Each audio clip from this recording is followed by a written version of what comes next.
Vamos a utilizar lo siguiente, vamos a utilizar una metodología que va de lo general a lo particular. Y vamos a hablar de la historia de la Inca. Nos vamos a ayudar con una herramienta que se llama mapa mental. Un mapa mental, como ven la figura, tiene una figura central, y de la figura central salen ramificaciones, y esas ramificaciones tienen ideas principales, y aparte de tener ideas principales, en muchos casos tienen colores, tienen fotografías o tienen dibujos. El recorrido que se hace en el mapa mental es en el sentido de las agujas del reloj, y ahí van saliendo cada una de las ramas, como ya dijimos, y se da el desarrollo completo del tema. Entonces, dicho esto, ya tenemos aquí nuestra figura central, y el tema que vamos a desarrollar es el siguiente: la Inca, que es en inglés Young Men Christian Association, es decir, la Asociación Cristiana de Jóvenes. Ahora, la Asociación Cristiana de Jóvenes nace el 6 de junio de 1844. Vamos a recordarnos que en el año 1844 las condiciones que rodeaban, en este caso, a Londres, eran las condiciones que estaban dadas por la revolución industrial.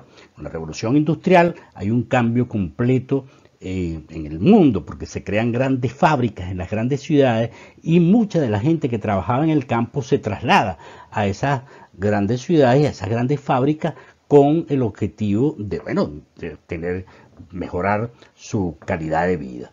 Entonces, de ahí, en esa fecha, como ya lo hemos especificado, después tiene su sede en Ginebra. Ahora, ¿quién es el fundador? El fundador es Sir George William. Sir George William, vamos a tener unos detalles de Sir George William. Bueno, él nació, como dijimos, en Inglaterra, nació el 11/10 de 1821, y tuvo 84 años. Él era el menor de 8 hermanos. Todos esos 8 hermanos trabajaban en el campo, en la dureza pues, del campo, pero creados bajo la religión, criterios fuertes, religiosos, preceptos cristianos. Pero a él no le gustaba mucho el trabajo en el campo. Y una de las cosas que marcó su vida fue que venía en una carreta con una serie de víveres y se voltea con la carreta. Esto disgustó mucho al padre, y le dijo: mira, tú no sirves para este tipo de trabajo, y lo emplea en una fábrica, y lo emplea en esa fábrica teniendo 14 años. Él duró ahí 6 años, porque luego a los 20 años se traslada a Londres en 1841. Antes de ese traslado, ya él de joven empezó a ejercer un liderazgo, porque reunía a los jóvenes que trabajaban con él, y bueno, una de las cosas que hacían era leer la Biblia, y todo ese tipo de cuestiones religiosas, en lo cual él ejercía ese tipo de liderazgo. Pero él llega a Londres y llega a una fábrica de telas. Esa fábrica de telas se llamaba la Hitchcock Rogers, el nombre del dueño. Y él, una vez que se establece ahí, como todos los trabajadores que salían del campo, vivían en la misma fábrica. Esa fábrica tenía como alrededor de 150 trabajadores, y ahí vivían tipo residencia, metidos muchos en diferentes cuartos, y había un tipo incluso hasta de hacinamiento. La mayoría de los jóvenes que trabajaban para ese entonces eran jóvenes que cobraban muy poco, los salarios eran un salario irrisorio, y las condiciones de trabajo eran bien duras, a veces más de 12 horas, y la mayoría de los jóvenes entonces salía a las tabernas, pues, a tomar licores, y a muchas cantidades de vicios. Pero el amigo Sir George William más bien se encerraba en su cuarto. Él se encerraba en su cuarto y se ponía a meditar y a leer la Biblia. Y fue consiguiendo adeptos, y bueno, empezaron varios de los compañeros de trabajo, pues, se metieron en el cuarto y todos se ponían a leer la Biblia. Esto llamó la atención del dueño de la fábrica, que estaban bastante de acuerdo con él y de pronto les dio un espacio más grande. La voz se fue regando y incluso empezaron a venir de otra fábrica. Una de las cosas que tenía George Williams era que era un elemento muy trabajador, muy responsable, aparte de ser muy inteligente. Eso le permitió ir ascendiendo en la compañía y tener ese liderazgo dentro de sus compañeros de trabajo. Y de paso, entonces, bueno, conoce a la hija del dueño, que es Helen James Mondale, y se casa con ella. Cuando fallece su suegro, la fábrica pasa al matrimonio. Y entonces ellos administran la fábrica, pero con otros criterios. Ellos empiezan incluso a tratar mejor a los trabajadores, logran bajar la jornada de trabajo no solo en esa fábrica, sino en muchas fábricas, y empiezan incluso a programar actividades recreativas de tal manera de buscar que los jóvenes se alejaran del vicio. Esto permitió fundar la Inca, que es el gran logro que él obtuvo en su vida, que la fundó, como mencionamos, el 6 de junio de 1844. Y ahí entonces empezó a ejercer su labor y la Inca se fue expandiendo en diferentes países. Debido a esto, él fue condecorado en 1894 como caballero del Reino Unido por la reina Margarita. Entonces, esta es una breve reseña del fundador de la Inca. ¿Qué lo motivó?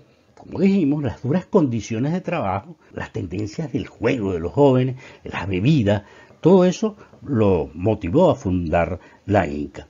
Pero se fijó como objetivo el desarrollo integral de los jóvenes. Estamos hablando de la palabra integral, varias actividades combinadas que pudieran incrementar ese desarrollo. Ahora vamos a ver una breve cronología. Como dijimos, la idea fue permeando a diferentes países y de Europa saltan hacia América, y en 1851 se dan las primeras asociaciones de la Inca, que se dan en Montreal y se dan en Boston. De ahí se hizo una convención en 1855.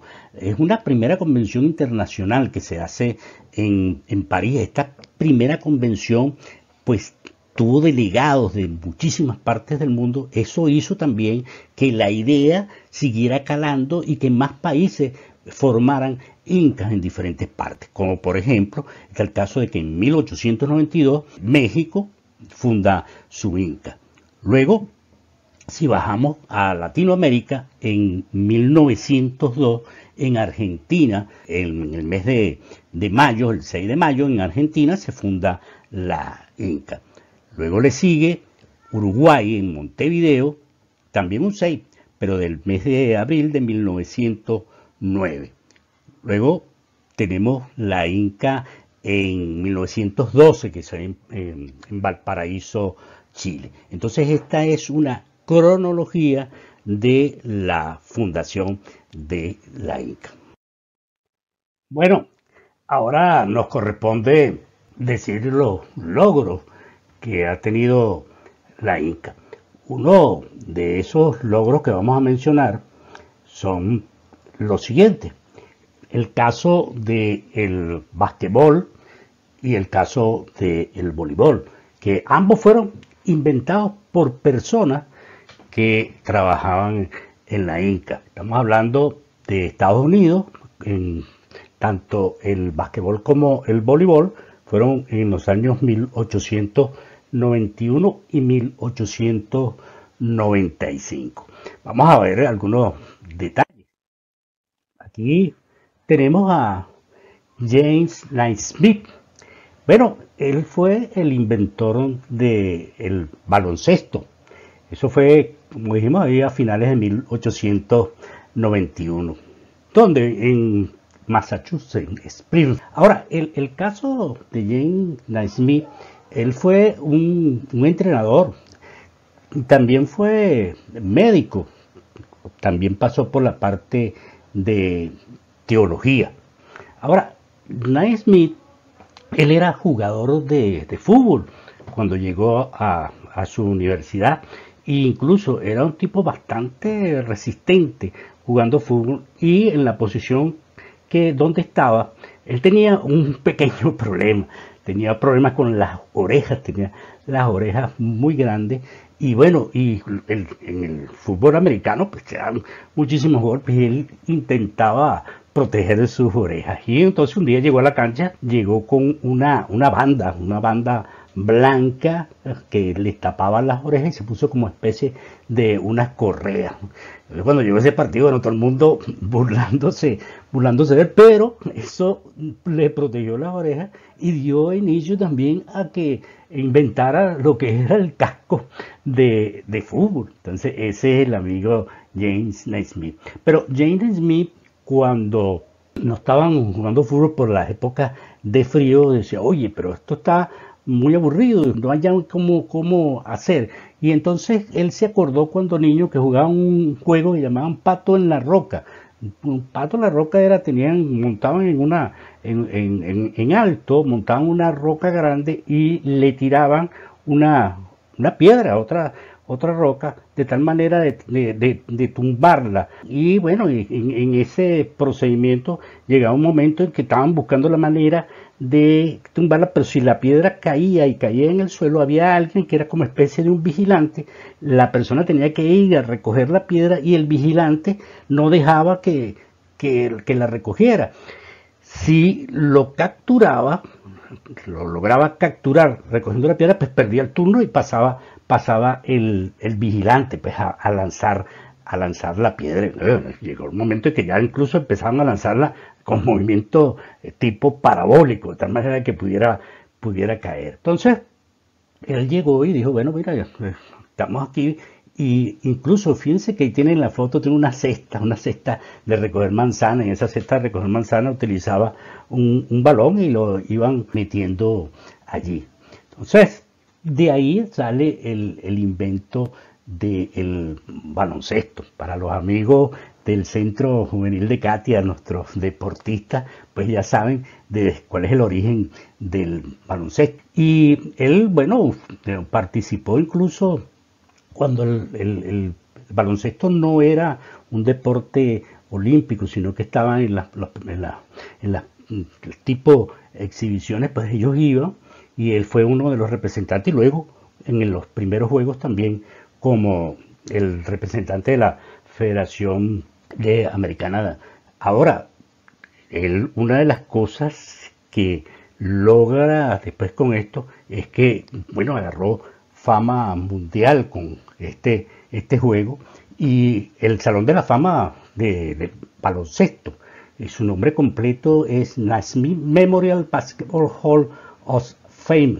Y hay una de las cosas también que el primer partido de básquet se juega en Springfield y en la universidad, pues, ¿no? Ese primer partido de básquet, siendo el profesor de la Inca, y se hizo un juego entre profesores y alumnos, que por cierto, ganaron los alumnos y ganaron 5-1. Yo no sé cómo era la puntuación, cómo tomaban la puntuación, pero ganaron los alumnos 5-1. Ese fue nuestro amigo James Naismith. Y hablando también de la Inca, hay una serie de personajes, como fíjense, por ejemplo, el caso de Tarzán, nosotros conocidos como Tarzán, pero Johnny Weissmuller, que fue un tremendo nadador y tremendo deportista, pues él era uno de los que estaba en la asociación de la Inca, pero eso es como parte de un preámbulo. Pero habíamos hablado de otro personaje y aquí lo tenemos. William George, febrero de 1895, él también trabajaba en la Inca en Massachusetts y inventa el voleibol. Bueno, estaba en una cancha de tenis, él se le ocurrió la parte de lo que era la malla de tenis, subió esa red como aproximadamente unos 98 metros y utilizó incluso la cámara de un balón de basquetbol y con eso practicaron el voleibol.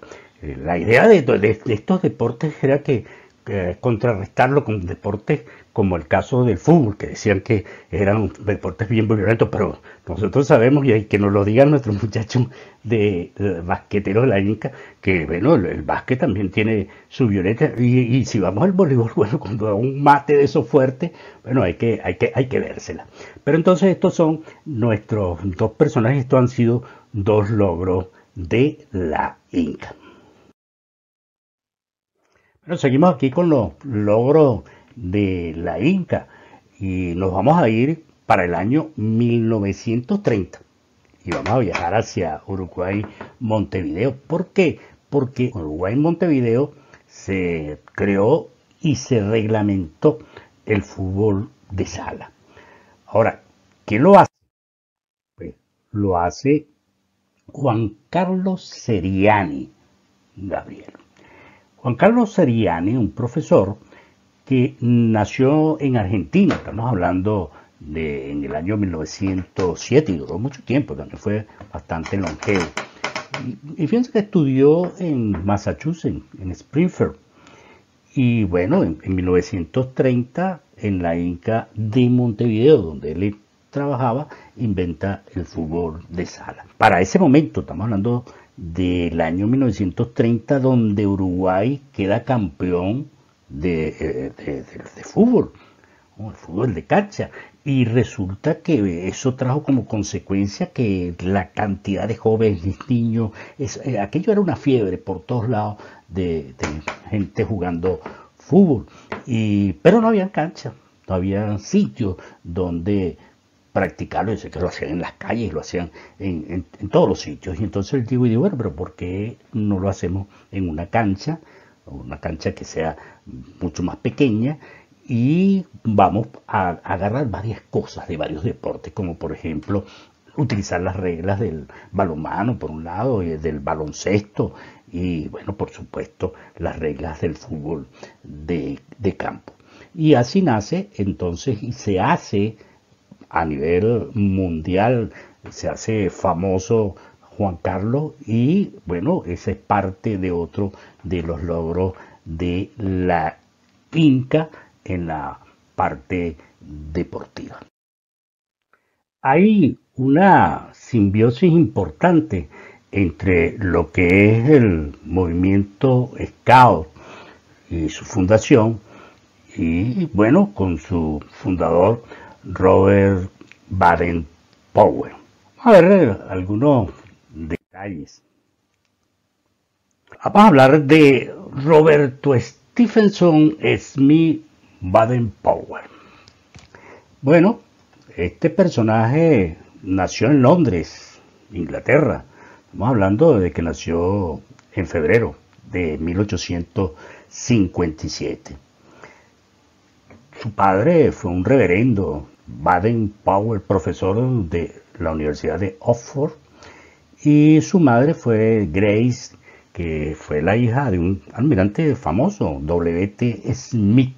El caso de Baden-Powell es bastante interesante porque él fue un héroe de guerra en 1899. Él se alista en el ejército, es trasladado hacia África y allí en África ejerce su liderazgo. Una de las cosas que él tuvo una serie de peleas, incluso zulúes, con los africanos zulúes. Y resulta que una de las cosas que llamaba muchísimo la atención es que él se montaba en un caballo con una lanza y combatía contra un jabalí. Imagínense ustedes, un jabalí que ese es uno de los pocos animales que se puede estar en una laguna bebiendo agua y están tigres al lado de él y bueno, no se meten con él, lo respetan. Y entonces él con su lanza, bueno, combatía al jabalí, una muestra de valentía. Pero en una cuando estalla la guerra, estamos hablando de llamado Mafeking. El llamado Mafeking es sitiado en este caso por el enemigo, Y la situación duró 277 días y él era el comandante pues, del sitio. Una de las cosas es que logró resistir los 277 días. Y no solamente que logra resistir los 277 días, sino que organizó a su ejército, que la mayoría eran soldados jóvenes, muy jóvenes, y les asignó una serie de tareas y aplicaba una serie de tácticas, porque el enemigo era, pero lo superaba, pero en grandes cantidades, pero él simulaba algún tipo de ataque, de tal manera que el enemigo se confundía pensando que tenía mayor cantidad de gente. Entonces utilizaba las tácticas y una de las cosas que a él le llamó muchísimo la atención fue precisamente la disciplina de esos jóvenes. Ahora, él desde pequeño practicaba, con su familia practicaba el escultismo y realmente él luego hizo un primer campamento en 1907 y es como comenzar formalmente, ¿no? Ese primer campamento scout en una isla llamada de Browse en Inglaterra y escribió un libro que se llamó Escultismo para muchachos. Eso fue en 1908 y de ahí pues eso le da toda una serie de un background completo para organizar a los jóvenes en su país y practicar la parte de lo que es la parte del escultismo. Este es el amigo entonces Roberto Stevenson Smith Baden-Powell, el fundador de los Scouts, con una acción muy directa con la Inca.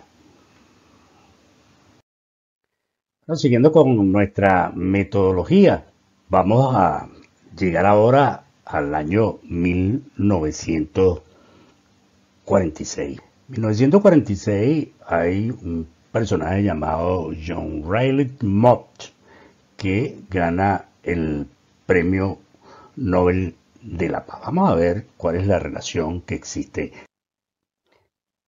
John Riley Mott, bueno, nació en Nueva York, estamos hablando de 1865. Ya en 1915 él fue presidente del Comité Internacional de la Inca. Y en 1826 presidente del Comité Mundial de la Inca.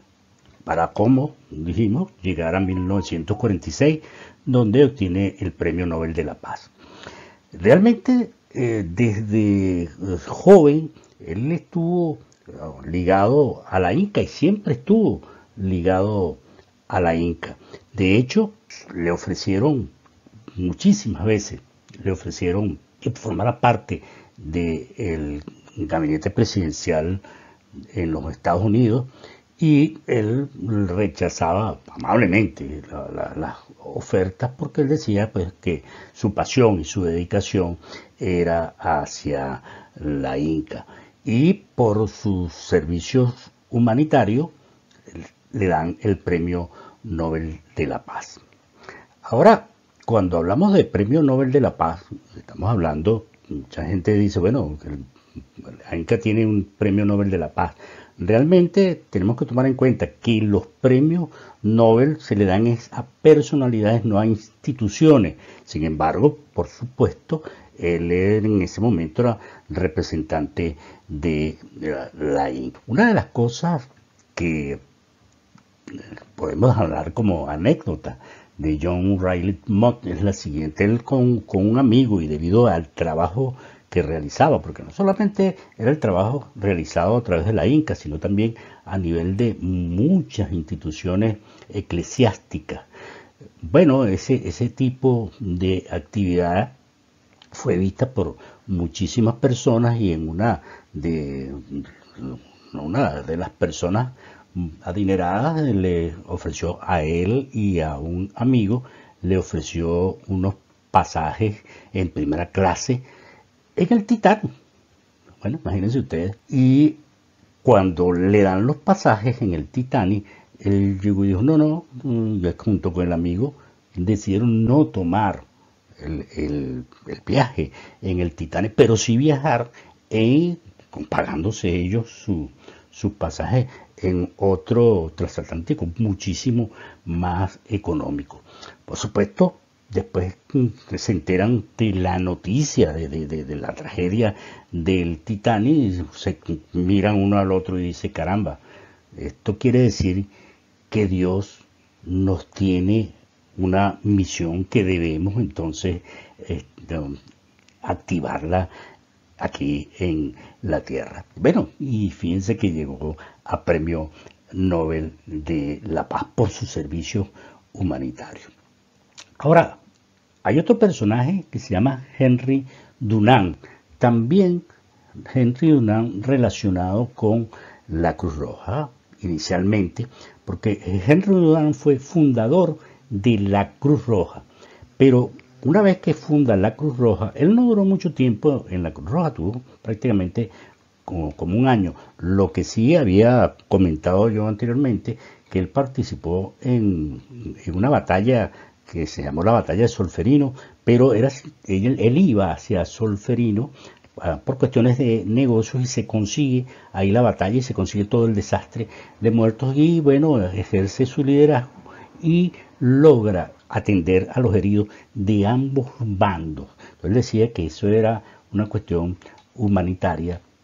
Y luego al tiempo escribe un libro que se llamó Recuerdos de Solferino y ese libro lo presenta a una sociedad en Ginebra que estaban formada por 4 personajes y bueno, lo aceptan y es el 5º personaje y ellos son los que organizan la Cruz Roja. Dunant luego tuvo algunos problemas con el presidente de la Cruz Roja. Había una cuestión ahí de liderazgo y realmente fue hasta acusado de manejo no debido en cuanto a las cuestiones de dinero. Eso lo mortificó mucho, tenía incluso muchísimos deudores y entró en una depresión bastante profunda, incluso tenía unas manías de persecución debido a todo esto y pasó al olvido. Un periodista se investiga lo que había pasado en Solferino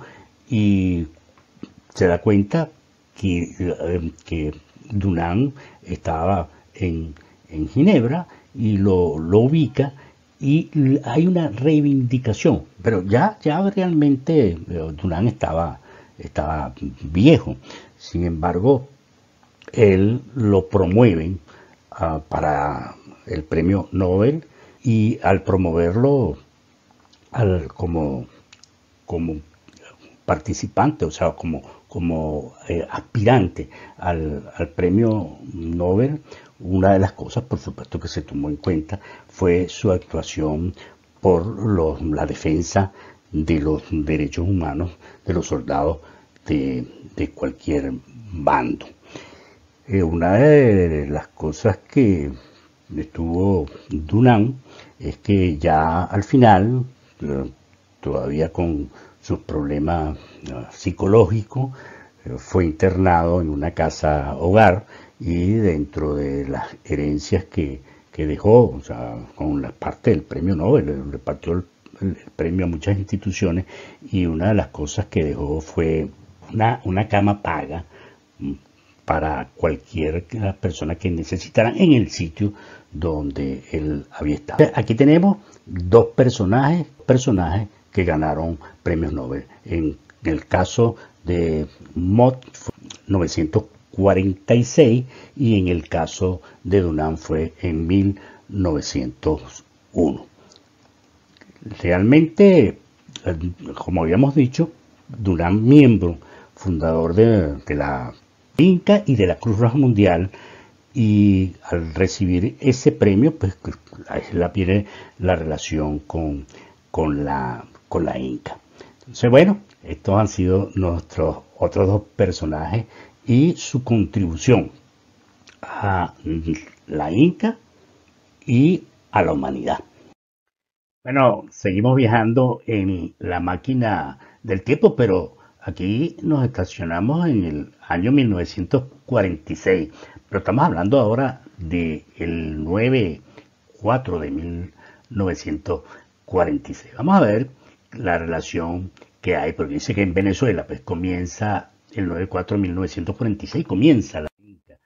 Y tenemos un personaje aquí que es el profesor Hernán Romero. El profesor Hernán Romero es un profesor que ha pasado prácticamente toda su vida en la Inca, desde jovencito. Por ahí ya presentamos un video donde él hace unas declaraciones y habla sobre la historia de la Inca. Es uno de los sobrevivientes de las personas que firmaron el acta constitutiva de la Inca. Estaban alrededor de entre 40 y pico, 50 personas. Y bueno, él todavía, el profesor Romero está cerca del orden, debe estar a cerca de 96 años y está todavía lúcido. Uno de nuestros compañeros, Carmelito, pues Carmelito ha tenido bastante contacto con el profesor Romero. De hecho, lo ha visitado en varias oportunidades anteriormente y bueno, ya ahora está más cerca y ya lo va a contactar porque bueno, imagínense ustedes una conversación con un personaje histórico de la Inca como es nuestro querido profesor Hernán Romero. Uno de los fundadores también es el Clair H. Johnson, un norteamericano que, bueno, vino para esa oportunidad también a Venezuela y dejó sus huellas aquí. Bueno, la carrera de Carritos Inca, de hecho, el Centro Juvenil de Catia tenía su nombre, Clair H. Johnson. Entonces tenemos esos dos personajes, el profesor Hernán Romero Maracucho, y bueno, ha estado metido en toda la parte deportiva, no solamente como dirigente, sino también cuando joven participó en muchas actividades deportivas e incluso fue también el creador de lo que es el premio Inca al mejor deportista Inca. Entonces bueno, ahí tenemos dos personajes que muchas de las narraciones nos las va a hacer nuestro querido Carmelo para complementar y Cándido también habló algo de estos personajes. Entonces bueno, ya llegamos al año 46 y vamos a seguir entonces con nuestra metodología con respecto a lo que es la historia de la Inca. Ya estamos en Venezuela. Bueno, mira, hemos viajado bastante y fíjense que nos vinimos desde 1844 en la máquina del tiempo y llegamos a 1955 con nuestra metodología de lo general a lo particular. 1955 comienza la construcción del Centro Juvenil de Catia y bueno, ahí directamente estamos nosotros. Vamos a ver los personajes aquí. Y mira, aquí vamos a tener un personaje que para nosotros es un padre, así fue un padre, está por allá, por los caminos del cielo y desde allá nos protege el querido profesor Carlos Martínez. Carlos Martínez para ese momento era un joven que venía de Perú. Su idea inicial no era venir a Venezuela, sino que iba a Montevideo para realizar unos estudios y bueno, por la causalidad de la vida se traslada a Venezuela y una gran bendición para todos nosotros.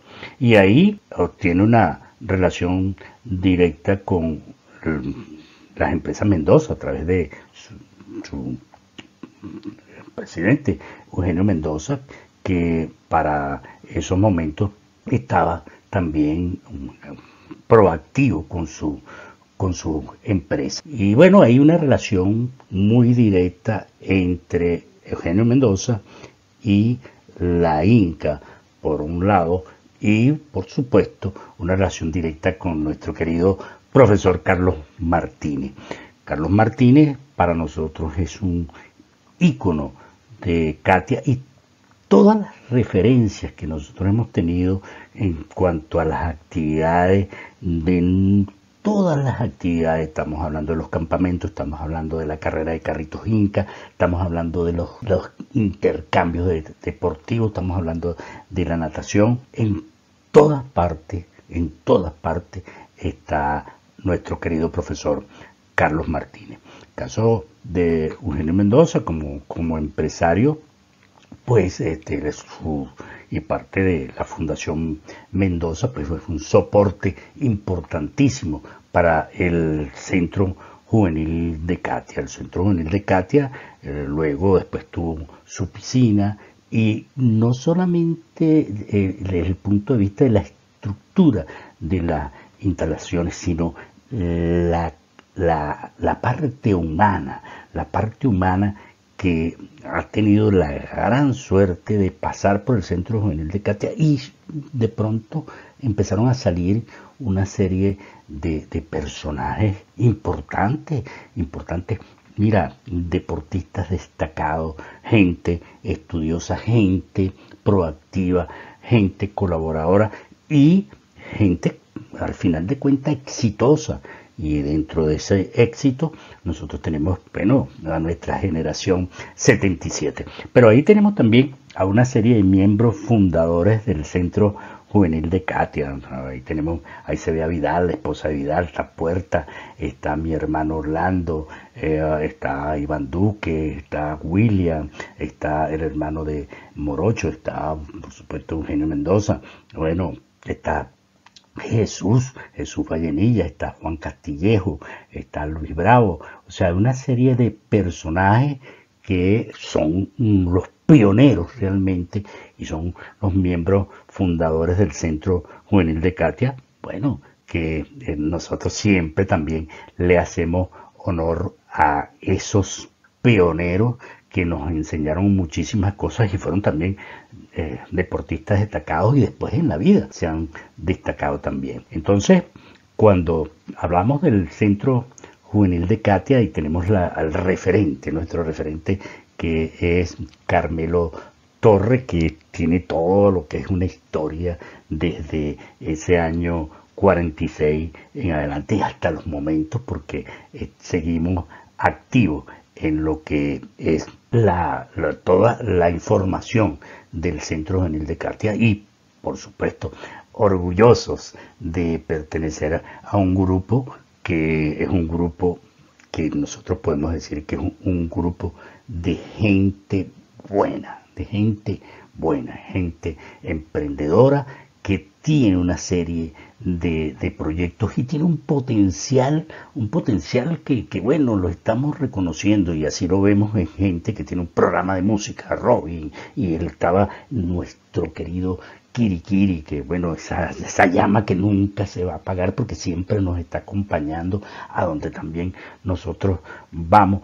Y está, aparte del programa de salsa, están unas entrevistas que cada vez los entrevistados y las iniciativas que utilizan los entrevistadores, pero es que incluso sobresalen los presentadores, o sea que es una cuestión que realmente dentro de los grupos yo creo que se sale de lo común dentro de los grupos que hay en WhatsApp, y aquí así lo vamos a mantener y así lo vamos a continuar, porque es parte de la labor y es parte de, como dice también nuestro amigo Muro, nuestro grano de arena, porque recordar a Katia, rememorar a Katia, agarrar a estos personajes y entrevistarlos porque fueron importantes y son importantes, porque han dejado algo, han dejado una huella, esos campeones del 77, las individualidades en cada uno de los deportes,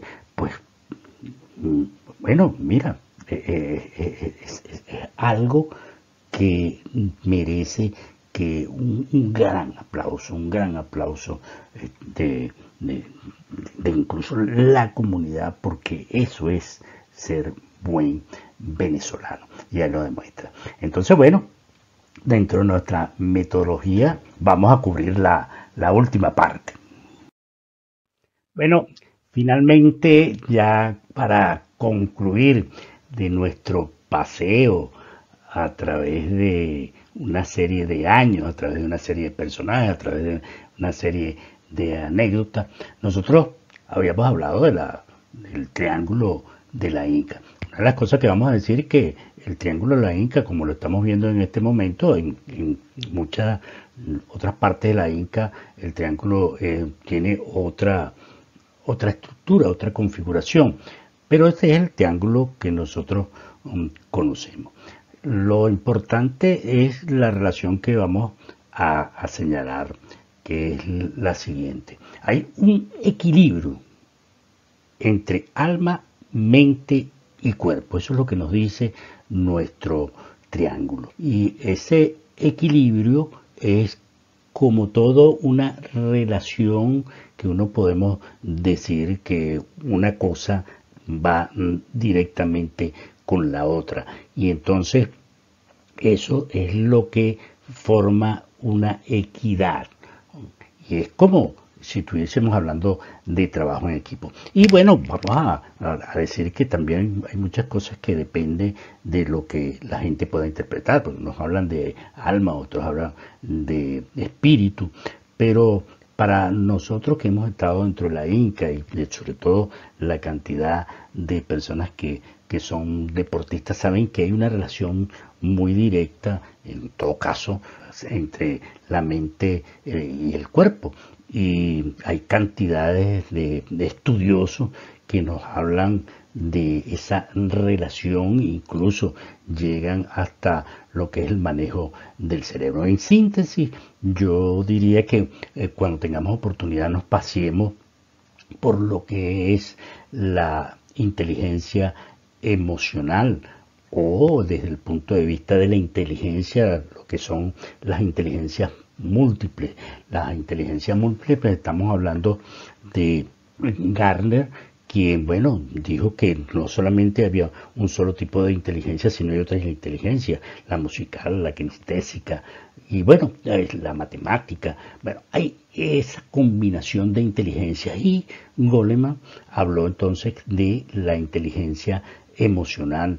Mientras tengamos una estabilidad emocional, también nuestro cuerpo, y una de las cosas que se consigue a través del ejercicio, se consigue también la estabilidad emocional, la respiración, la meditación, etc. Y bueno, como dije, algún día nos pasearemos por una metáfora que es la famosa maestra Marta, que es la maestra de las emociones. Y vamos a hablar de emociones como el caso si vamos al caso de Marta, digamos, la M es de miedo, la A de alegría, la R de rabia, la T de tristeza y la última, que es la A, que es la que debemos difundir, es la de amor. Entonces hablamos de esa metáfora con respecto a lo que es la inteligencia emocional, que la podemos relacionar directamente con esta parte